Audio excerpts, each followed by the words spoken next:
hello, and welcome. Recently, the delay in James Gunn announcing an actor to play Batman/Bruce Wayne in the current DCU, which is basically the reasonable period for a finalized The Brave and the Bold screenplay, has led to a contingent of fans to, in a single bound, leap the tall backlog of fan casting prospects to instead lobby for Matt Reeves' The Batman epic crime saga, initially considered by Gunn as the first major Elseworlds arc, to be shoehorned or sledgehammered into the main DCU continuity. No. Really, just no. James Gunn has even finally committed on record that there will be 2 separate Batman continuities. But for the sake of the inevitable discourse, I'll give reasons. First, I did enjoy The Batman. It's a much better adaptation than the Nolan trilogy, but I'll get into that in another video. I also like Robert Pattinson, and he is actually within the age range I had suggested for DCU character casting. The quality of the epic crime saga is not an issue. It is the content. The reality that Reeves has created, as depicted, cannot fit, as Gunn has hinted, stated, and shown, into the DCU. In order to even try to align the two, both would have to be broken beyond the state of the previous DCEU when it was discarded.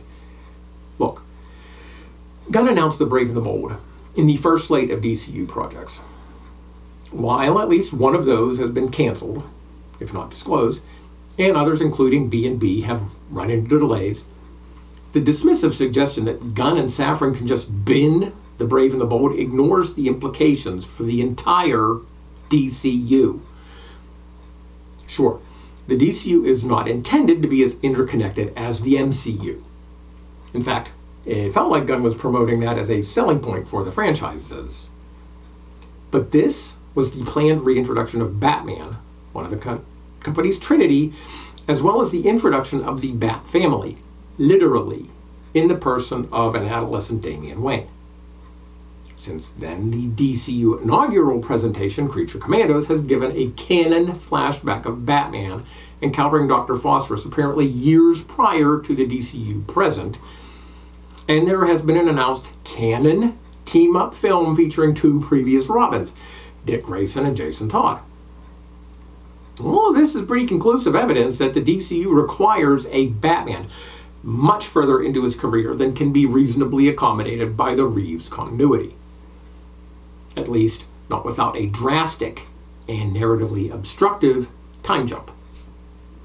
Simply dropping the Reeves Batman as is into the DCU of Gunn's Superman necessarily removes the entire Bat family but for Alfred.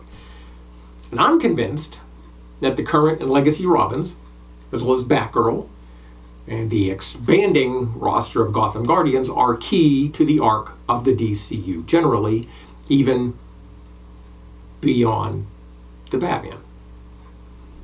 Oh, and the "if Zaslav says so, Gunn and Safran have to" invocation is as pathetically childish and spiteful as any Snyder Mob chant. Worse, it's hypocritical considering that a substantial percentage of the folks using this argument had, more justifiably, previously reviled Zaslav for his profit over production blitzkrieg that lost us the DCEU Batgirl film and nearly Coyote vs. Acme. Don't make that cinematic carpetbagger out to be some savior.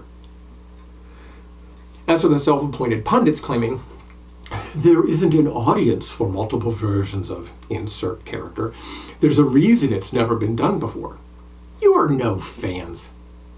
If you were, you would know that the reason it's never been done before is the studio belief, stated by executives outright and explained by the creatives involved in canceled series and movies, audiences will be confused by different versions of the same character. Basically, the bean counters believe that we're all stupid. I am obviously of an age, so I remember decades where comic fans had to settle for whatever random adaptations of whatever level of quality and care just happened along. Back then, and I'm pretty sure still, we would see each and every different version of a comic character we could. So, a big F you to the whining, undeservedly spoiled subgroup, rabidly insisting that there can be only one live-action version of a character at a time, which is even laughably hypocritical of comic readers given the ultimates and absolutes and new issue number ones that get turned out regularly.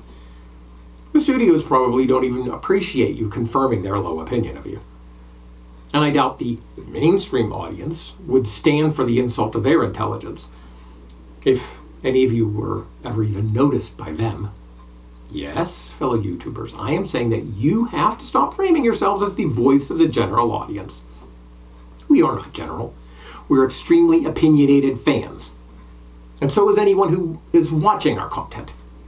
That's why we do this. We are niche. So knock off the Vox Populi BS.